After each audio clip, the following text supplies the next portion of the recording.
एक छोटी सी design mistake और एक छोटी सी टेस्टिंग मिक्स बहुत सारे लाइफ्स का कॉस्ट बन सकती है। सिविल इंजीनियरिंग की हिस्ट्री ऐसे शॉकिंग फेलियर से भरी पड़ी है। आज हम देखेंगे इस वीडियो में उन सारे डिजास्टर्स के पीछे क्या सच था और उनसे हम क्या लेसन सीख सकते हैं।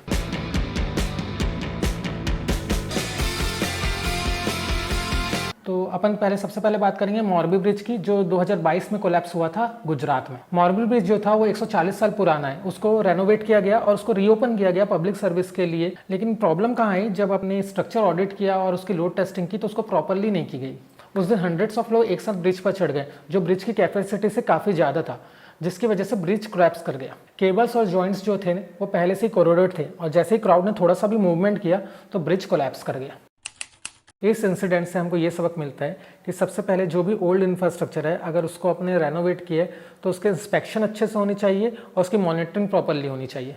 पब्लिक के लिए किसी भी पब्लिक स्ट्रक्चर को ओपन करने से पहले लोड टेस्टिंग, सेफ्टी कंसर्न्स और बाकी जो सारी चीज़ें होती हैं जो सेफ्टी रिलेटेड होती हैं उनको चेक करना मस्ट है। स्ट्रक्चरल स्ट्रेंथ जितना इंपॉर्टेंट है उतना ही सेफ्टी प्लानिंग भी इंपॉर्टेंट है। सेकंड आ जाता है हमारा Tacoma narrow bridge 1940 USA. Tacoma narrow bridge जो गैलोबिन ग्रेटी के नाम से फेमस है। गैलोबिन ग्रेटी का प्रोनाउंसिएशन देख लेना, जो भी सही होता होगा। ये ब्रिज स्लेंडर और एरोडायनेमिकली अनस्टेबल डिजाइन की वजह से कोलैप्स हुआ। हवा के कंटिन्यूस प्रेशर ने क्या किया, ब्रिज को जो था ना एक टॉर्शनल रेजोनेंस में डाल दिया कि ब्रिज स्विंग होने लग गया। तो पूरा जो स्ट्रक्चर था वो ऑसिलेट कर रहा था एक पेंडुलम की तरह, जो 4 महीने बाद एक हैवी डेंस हवा की वजह से पूरा का पूरा कोलैप्स कर गया। तो ये इंसिडेंट बताता है कि सिविल इंजीनियरिंग में सिर्फ स्टैटिक लोड में फोकस नहीं किया जाता, डायनेमिक लोड्स में भी फोकस किया जाता है, जैसे कि विंड और वाइब्रेशन का एनालिसिस भी क्रूशियल है। एरोडायनेमिक्स और रेजोनेंस टेस्टिंग ना करने से कितने भी सॉलिड स्ट्रक्चर हो फेल हो सकते हैं। डिजाइन और फिजिक्स दोनों को कंसिडर करना मस्ट है। उपहार सिनेमा फायर 1997 दिल्ली, इंडिया। तो उपहार सिनेमा में क्या हुआ कि जो ट्रांसफार्मर ब्लास्ट हो गया था, जिसकी वजह से फायर स्टार्ट हो गया। लेकिन ट्रेजेडी का असली रीज़न ये नहीं था कि उसमें फायर लगे, लेकिन जो उसके सेफ्टी प्रोटोकॉल्स के लिए एग्जिट के लिए जो आने जाने का स्पेस था वो ब्लॉक था पहला तो, और दूसरा क्या थी, इमरजेंसी लाइटिंग सारी की सारी फेल हो गई थी। स्टाफ जो था वो ट्रेन नहीं था, जिसकी वजह से ऑब्स्ट्रक्शंस बहुत ज़्यादा बढ़ गया, फ्लो नहीं बन पाया लोगों के निकलने का।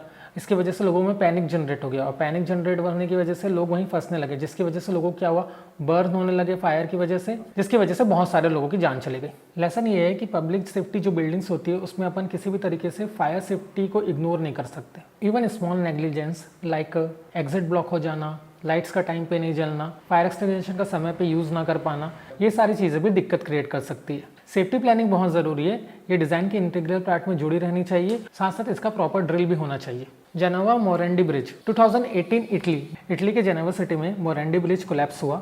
ब्रिज डेकेड से यूज़ हो रहा था, लेकिन कंक्रीट और स्टील केबल्स में कोलिजन एक्यूमुलेट हो गया। मेंटेनेंस और रेट्रोफिटिंग टाइमली नहीं हुआ और वार्निंग साइंस इग्नोर किए गए। 14 अगस्त 2018 को क्या हुआ कि एक जो पर्टिकुलर स्पैन था वो पूरा का पूरा कोलैप्स हो गया, जिसमें बहुत सारे लोगों की मौत हो गई। लर्निंग ये है कि ये केस हमको ये सिखाता है कि जो पुराने स्ट्रक्चर्स हैं उनको सिर्फ पैचेस से रिपेयर नहीं किया जा सकता। रेगुलर इंस्पेक्शन, मॉनिटरिंग, रेट्रोफिटिंग, ये सब लाइफ सेविंग होते हैं। लॉन्ग टर्म मेंटेनेंस का इंपॉर्टेंस इनिशियल डिजाइन के बराबर है। शेरनोबिल डिजास्टर 1986 यूक्रेन।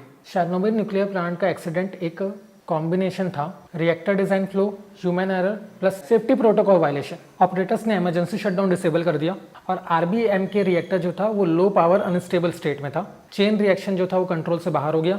मैसिव एक्सप्लोजन हुआ, जिसकी वजह से पूरा रेडियो एक्टिव मटेरियल पूरे यूरोप में फैल गया। इससे बहुत सारी जिंदगी अफेक्ट हुई और साथ ही साथ क्या हुआ, बहुत सालों तक, डेकेड्स तक एरिया कंटेमिनेट रहा। लर्निंग ये है कि जो जितने भी हाई रिस्क प्रोजेक्ट होते हैं उसमें मल्टीपल फेल सेफ सिस्टम होना चाहिए। फिट, सेफ्टी कल्चर और ट्रांसपेरेंसी मस्ट है। ह्यूमन एरर्स और डिजाइन फ्लॉस का कॉम्बिनेशन कैटास्ट्रॉफिक हो सकता है। न्यूक्लियर और लार्ज स्केल इंजीनियरिंग प्रोजेक्ट्स में सेफ्टी और अकाउंटेबिलिटी कॉम्प्रोमाइज नहीं होनी चाहिए।